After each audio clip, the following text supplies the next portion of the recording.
Hey, so who are you with today? You sure this thing can hear us? Yeah, I can hear us. Alright, we're here with Josiah. Yeah, I'm here with, it's me again, Josiah. It's me, Josiah. This time I'm interviewing Randall. I've done this before, I'm gonna do it again. I'm interviewing Rado Yo, from Joogstarz. pull up, let me show you, bro. See, that's him right now. He's still grinding right now, even though we're doing this interview. Right. So I'm here with Rado. So Rado, tell us some things about your brand. What kind of things you want to know? There's all types of So things. when did you start this brand? Like what year? 1999. What? Actually, what time? When did you start this brand? Bro, 1999. It's now 2026. Brand's been going on for like 30 some odd years. 30-something years. What's up, my boy? And what makes you? Let me show you around. Oh, shut it with you. Alright, so what you want to tell us? Alright, so what makes you different from other brands? What makes us different from other brands is that we specifically curate the stuff that is in store to make sure that it's something that we can see other customers shopping and it's unique enough to catch people's attention and interest and appeal to a wide audience like the retail mall environment, but also stay independent and unique. So that's what makes you different from other brands. We selectively pick our pieces. Selectively pick your pieces. And what actually made you like start? What made you start this brand? Because everybody has something. You know, for me, was when I started making content was that like, I was kind of bored of it. I can do content. I mean, it don't kill me. I have the time, so why don't I? You know what I mean? Right. So what made you start this? Are you bored or you like, man, I just want to make some money, what was it? You in love with the craft? Yeah, just coming up where I came up from, just building it little by little. Madison. Just building it little by little, having not really many options and resources and too many different ways to stay, I guess, like positive. I started building the brand, started with music, and then we moved into more of a business side, which was basically clothes, you know, connecting with people with clothes. This also came into an era where people weren't buying CDs like that, and CD players weren't around. So we moved into clothes, and that was our way of building the brand awareness for what we were working on musically. And then now we evolved into a full-on clothing brand. I saw on the right you actually had some CDs. Yes, we do. We have a couple CDs. This is the behind-the-scenes DVDs, actually. I'll get you one. I might take, well, hold on, I gotta see the evolution of growth. Yes. So what makes me a successful? I got it. Can I show you around real quick, miss? I'm telling you, always. So, this is the DVD. If you got a PlayStation or some shit, you can put this in the DVD. I got them tonight.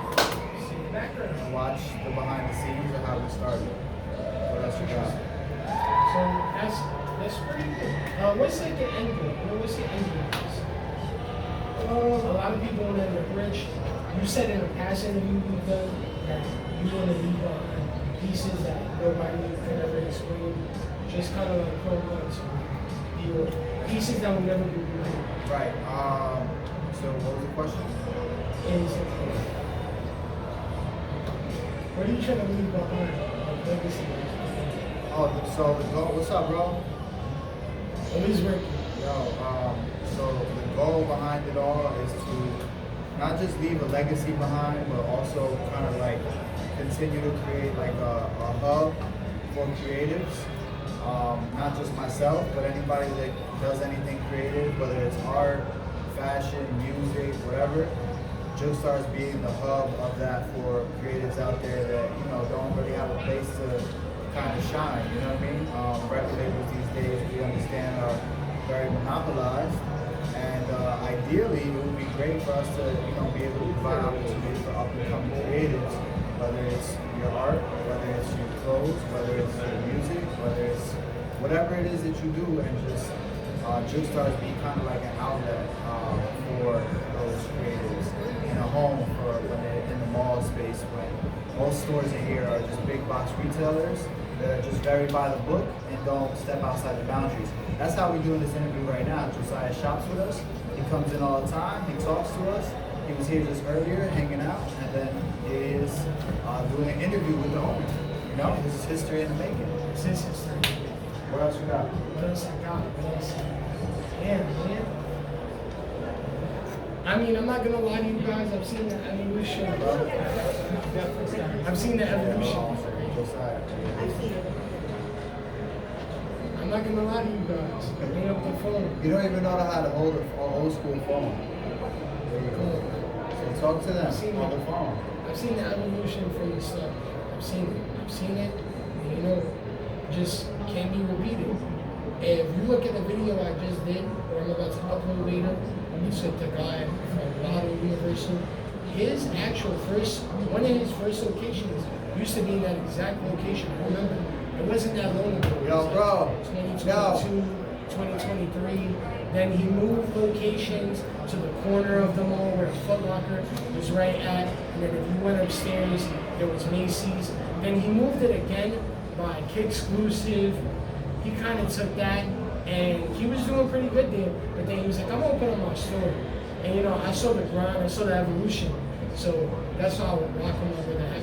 Also too, there's been most people that come here and you know, you gotta take it at face value. Not a lot of clothing is being created like this anymore, you know. Actually thought about it, actually thought about the name, the meaning, what his brand is gonna stand for. You know, anybody can make just anything, but there's only certain few that are creative. Right. They gotta have a backstory and actual history behind what it is they're doing and have an actual agenda. And yeah, that's what we're doing, man. We like to put a lot of old school vibes in the store, magazines in the store. We try to tell people, you know, if you like magazines, read a magazine by your buddy shops or whatever.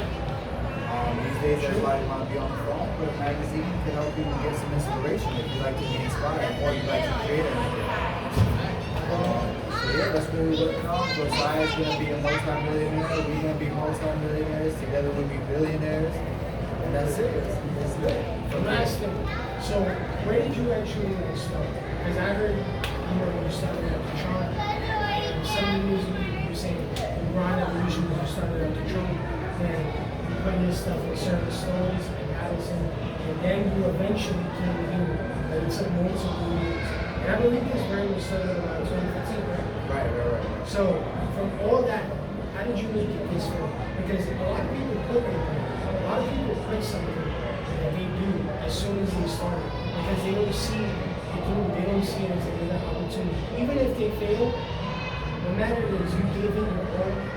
But explain to us, what is that grind when you started from the trucking car to now being here in the store with all this stuff? Yeah, I could just tell you basically the same thing you were just saying earlier. A lot of people sometimes they don't have like a meaning behind what it is they're doing or a passion behind what it is they're doing. They just look at it as like a quick kind of like way to come up, but they don't realize that all the trials and tribulations that you face along the way is really what's going to get you to understand whether this is what you really want to do or you're just trying to do this because it's popular, it's trendy, or it's a quick come up. So all I can say is that through the process, from the beginning, I just try to stay focused, try to stay resilient. The only way we made it here is that no matter how hard it gets, no matter how challenging it gets, you don't give up. If it's your passion, you see it through to the end, because that's anything in life. If you want to go to school and get a degree, you gotta take your tests, write your papers, and pass your things to actually get your degree. You want to be a successful business owner, you're gonna have to face all the challenges and see it through for you to actually succeed. Many people start things and then they don't finish, and failing is just basically not an option if you really are passionate and you have some type of, how do I say it, commitment to what it is you're working on. Yo, fellas! See? Always still grinding. Yo, and see, all those people you guys heard me say what's up to, they either said, look this way, or they was interested, but they don't really socialize, or they don't talk too much, and sometimes they're a little shy, or a lot of them are no's, but you have to be willing to take the no's. You have to be willing to take the no's and just finally you're gonna 5 no. What they say? I think it's like however many no's you get is one step closer to a yes. So just keep going. Don't give up. Don't let nobody discourage you. Obviously, you gotta have a plan. Trying is not a plan. You have to actually have a plan and see it through so you can get it accomplished and actually succeed. Otherwise, you could tomorrow say you want to be a BMXer, but 2 months from now you quit. So did you really want to be a BMXer, or did you just want to do it because it's popular, or it's a hype, or something that caught your attention at the time? So just be passionate about what you're doing and make sure you see it through and finish. You know what I mean? My boy's about to be a firefighter. He's gonna finish, and when he gets that done, he'll see what I mean by don't quit. And quit now. You might just start quitting for the rest of your life. Yeah, and you know what? There's an artist that I follow and I watch a lot. He's a Puerto Rican artist. His name is Arcángel. He's a Spanish artist, and he said, "Don't quit, because the second you quit, there's somebody there ready to take your place." So think about that. The second you stop and you let up, somebody else gonna take your spot. What else we got? You got anything else? What else you got? Oh, yeah. So can you tell me what happened with the joke? What did he say? Yeah, it's the same thing I was telling you, man. Just, passionate about what I'm doing, what I'm working on. I see them coming by. There's a lot of people that come around this way. Buenos días, volviste para atrás. Always great. What's up, bro? You want to take a look real quick? See, you should get a bunch of those. Until somebody come in here and it becomes a great customer like Josiah, and then they want to come create content and the whole nine. But what was the question again? You were So saying? what happened with the joke? Oh, so yeah, just being passionate about what you're doing and what you're working on. I see an opportunity to actually come share some stuff with them, something unique, interesting, different. He also has a platform that can help leverage the brand. And I just reached out to him, and he just kind of had his own take on how he wanted to handle us trying to communicate and get our stuff to him. And I decided to use that to publicize it and be like, look, this is what the trials and tribulations we face, no matter what it is. Whether it's somebody who's a nobody or somebody that's got a big platform, they're gonna give you a no, and sometimes they're gonna be harsh. And you gotta turn around and you gotta turn that into a W. How do you turn it into a W? You can't turn around and say, oh man, you gotta turn around and be like, that's gonna give me more drive to get to the next step. Shit. Also too, I heard you say you're gonna give me one of these teas. Greenland says Bob Art from Living Artists. When you heard that? Huh? When you hear that? So I remember you saying that. yeah, guys. So that's an interview with the brand owner. What's your name? It's Rado. Yo. Always hustling. So his name is Rado. What floor is this one? Second floor, next door to J. Crew, near the Nordstrom's entrance. So yeah, that's it. I have more content coming for y'all. Check Bravo. in, subscribe, do what it has to do.